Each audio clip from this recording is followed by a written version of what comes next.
Madam અત્યારે કયા gear પર ગાડી ચાલે છે? અત્યારે પહેલા ગિયરમાં ગાડી ચાલે છે. ઓકે, ક્લચ દબાવીને સેકન્ડ ગિયરમાં લઈ લો.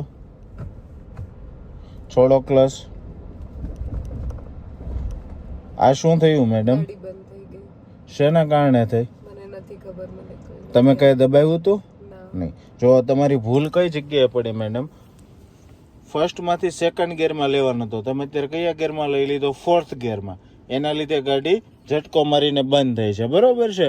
તો આવી સિચ્યુએશનની અંદર મેડમ ગિયર કઈ રીતે ચેન્જ કરવાનો છે હું તમને એની પરફેક્ટ રીત બતાવું. જો આવી રીતે તમે ગિયર ચેન્જ કરશો ને તો તમારે કોઈ દિવસ પ્રોબ્લેમ નહીં આવે. અત્યારે 3 અને 4 ની વચ્ચે ન્યુટ્રલ પર છે, બરોબર છે?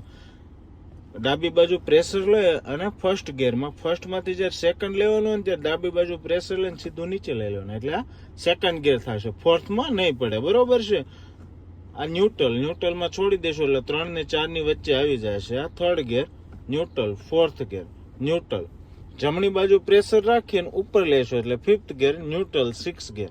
આવી રીતે જો ગિયર પાડશો ને તો તમારે ભૂલ નહીં પડે, બરોબર છે? તમારે શું થયું, આવી રીતે ઉપર હાથ રાખીને ફર્સ્ટ ગિયર અને આવી રીતે લીધો એટલે ફોર્થ ગિયર. આ ગાડી ઝટકો મારીને બંધ પડી જશે. જો આવી રીતે હાથની પોઝિશન રાખશો તો પ્રોબ્લેમ નહીં આવે, બરોબર છે?